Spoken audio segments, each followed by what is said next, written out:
Alors, Monsieur le Président, si vous permettez un certain nombre de questions très précises suite à votre relation, à la fois de votre amitié avec Patrice Pela. Et si le problème s'est posé pour Patrice Pela, ce n'est pas parce qu'il jouait en bourse, pas parce qu'il avait des actions, pas parce qu'il faisait fructifier sa fortune, c'est parce qu'il était proche du pouvoir et qu'il avait... Non. Enfin, proche de vous. Non. Proche de vous. Non, mais sinon son nom n'aurait pas été prononcé. Qu'est-ce que vous voulez dire? Que je l'ai informé? Non, pensez-vous.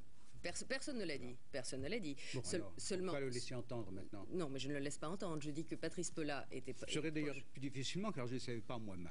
Enfin, ça, c'est une aparté dont nous n'aurons pas à discuter ce soir. Donc, la question est de savoir s'il a bénéficié d'informations qui lui auraient permis, justement, vous le dites vous-même, de faire une spéculation sur une affaire proche de l'État. C'est bien possible, je n'en sais rien. Bien. Alors, le juge est là. Il appartiendra à chacun de ceux dont le nom a été nommé par la COB de s'en expliquer.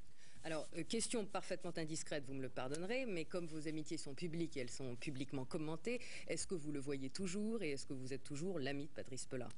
S'il est révélé que Patrice Pela s'est contenté de jouer en bourse comme le font des millions de Français, je n'aurai pas à lui en vouloir ou à regretter son action.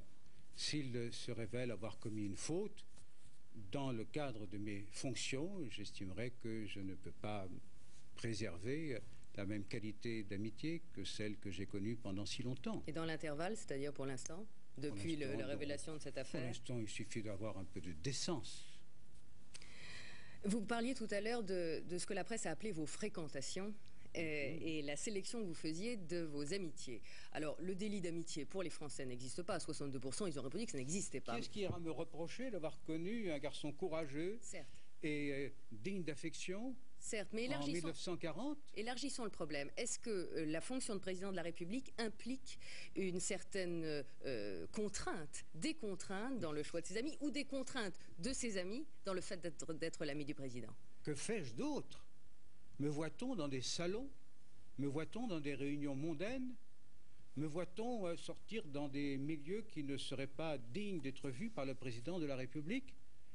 Ai-je jamais agi de cette sorte? Je n'élèverai pas le ton, parce que je ne suis pas en colère. Il m'arrive d'être indigné. Et si l'on a des choses à dire de ce genre, qu'on me les dise. Ai-je jamais fait autre chose que la fonction pour laquelle les Français m'ont désigné? Est-ce que ça impose des contraintes à vos amis? Oui, est-ce qu'ils en sont conscients? Naturellement. J'espère qu'ils en sont conscients. Indigné, mais quand même en colère. Hein. Oui, c'était très tendu. Cette émission, elle était très tendue parce que l'affaire était sérieuse, ce qu'on appelait l'affaire Pela, et que Mitterrand avait choisi de s'expliquer sans détour. Il faut rappeler pour la jeune génération que M. Pela était un ami de toujours. Voilà, c'était un ami de toujours, et il raconte d'ailleurs, je crois, dans cette émission, si je me souviens bien, que comment ils étaient dans un camp de prisonniers, les pieds dans la neige, enveloppés de chiffons, qui se sont évadés ensemble, etc. Et donc l'émission était un moment où l'affaire avait beaucoup monté dans la presse et dans l'opinion, et il me semblait indispensable de faire mon métier, c'est-à-dire d'aller à la pêche. Et c'était pas facile, parce que Mitterrand était très impressionnant. Impressionnant par sa stature, par sa vision, par sa culture. Il en imposait beaucoup. Et ce jour-là, il avait fallu que je me rentre les ongles dans la main, dans la paume des mains pour y aller, en me disant, bah, après tout, je suis journaliste, faut que j'y aille, faut que je fasse mon métier. Alors, et c'est ce que j'ai toujours dit, c'est que l'important, c'est pas la première question qu'on pose, c'est la deuxième, c'est la relance. Est-ce que vous faites partie, et c'est une question que je pose également à Dominique Strauss-Kahn, de ceux, on n'ignore pas que votre culture est une culture de gauche, qui n'a plus regardé Mitterrand avec le même regard après l'affaire Bousquet? C'est vrai que le livre de Pierre Péan, qui en publie un sur Jacques Chirac, m'a appris des choses qui m'ont... interpellé. Atteinte, oui, sur le passé, sur son rapport à l'histoire et sur la permanence de certaines amitiés. Oui, c'est vrai que j'ai été choquée. Vous avez été gêné par ces informations sur le passé? Non, moi j'ai appris des choses, comme beaucoup d'ailleurs, peut-être comme tous, la plupart, car rappelez-vous, quand il y a eu ce débat sur la francisque de Mitterrand, les députés socialistes dont j'étais s'étaient battus avec ceux du Front National à l'Assemblée parce qu'ils accusaient Mitterrand d'avoir porté la francisque. Donc on était tous dans une large ignorance de ce morceau du passé de François Mitterrand. D'un autre côté, moi je préfère les gens qui sont venus de la francisque vers le socialisme que le contraire. Et donc mon admiration de ce point de vue-là pour Mitterrand n'a pas été ébranlée par ce que Péan a pu révéler. Alors, nous sommes à 2 mois de la présidentielle. Je ne vais pas vous interroger sur les dossiers politiques et sur les programmes des uns et des autres, nos confrères le font très bien. Vous êtes gentil. Non, mais en revanche, je voudrais vous faire commenter le titre de Libé de cette semaine. C'était, je crois, mercredi, Élysée, une affaire de couple.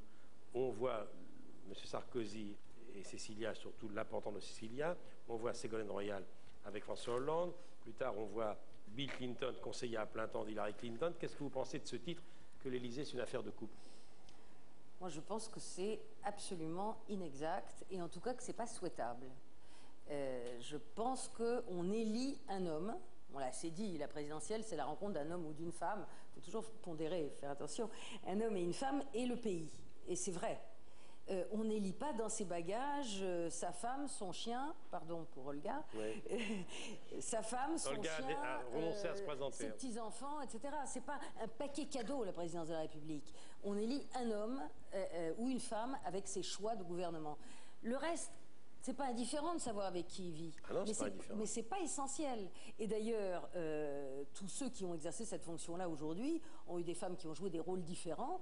Et dans les deux couples prétendants là, dont vous parlez, Cécilia et François Hollande n'ont pas exactement la même caractéristique. Enfin, alors, dans le cas de Ségolène Royal et François Hollande, il s'agit d'un couple politique à 100%.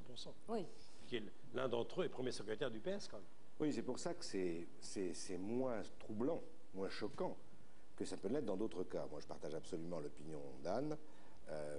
La République, le vote démocratique, c'est on élit une personne. Que bien sûr, il soit important. Plus la fonction est importante, plus c'est nécessaire. Qu'on sache qui l'entoure, c'est une chose. Mais on n'élit pas un président ou une présidente, et puis avec des fonctions dérivées, on mettrait sa femme à un endroit, son fils à un autre, sa petite sœur. Ça, je ne crois pas du tout que ce soit souhaitable. Dans le cas de Ségolène Royal et François Hollande, c'est différent, parce que si Ségolène Royal est élue, ce que je souhaite, eh bien, François Hollande, il est dans la politique déjà. Alors, il y a eu ces fameuses primaires. Bon, le parti, les militants ont désigné Ségolène Royal. Vous avez été triste de ça? Non, j'ai pas été triste de ce qui désigne Ségolène Royal. J'ai été triste de ce qui me désigne pas moi. Oui, c'est la question. Mais c'est pas exactement la même chose. D'accord. Ce serait absurde de ma part de ne pas prétendre que je pense que je pouvais être le candidat, parce que si je ne l'avais pas pensé, je n'aurais pas postulé. Bien sûr, bon. Bien sûr. Les militants ont choisi Ségolène Royal et je crois qu'elle a pour ça un certain nombre de raisons à ça. Vous êtes interrogé pourquoi ils l'ont choisi elle et pas vous? Parce qu'ils ont trouvé qu'elle était meilleure. Mais c'est votre avis? Non. Mais moi, j'ai pas voté pour elle, j'ai voté pour moi. Oui, bien sûr. Non, mais le fond de votre question, je crois qu'ils ont choisi Ségolène Royal et peut-être ont-ils raison, parce qu'ils ont eu le sentiment qu'elle correspondait mieux au désir de changement que ressentent les Français. Et c'est vrai que face à la candidature de Nicolas Sarkozy, les Français, qui est le candidat sortant, parce qu'il n'est pas le président sortant, mais c'est quand même le candidat sortant. Oui.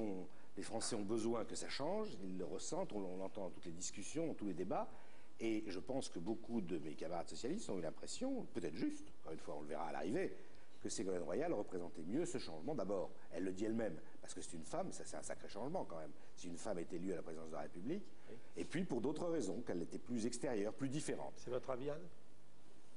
Sur le diagnostic des Français, oui. Ils l'ont choisi avant tout parce que c'est une femme? Je crois que ça a beaucoup joué. Parce qu'en effet...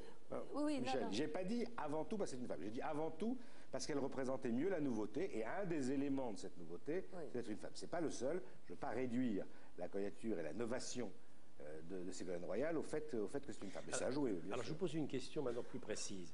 Moi, j'ai connu Ségolène Royal. La première fois que je l'ai rencontrée, elle était à l'Élysée, à côté d'ici. Et c'est pas d'hier. C'est quelqu'un qui était aux côtés de François Mitterrand depuis très, très, très longtemps. Est-ce que vous aviez senti, vous, tous les deux, et vous, qu'elle avait ce potentiel pour un jour être la mieux placée pour l'Élysée dans le camp socialiste? Ou est-ce que vous avez été surpris?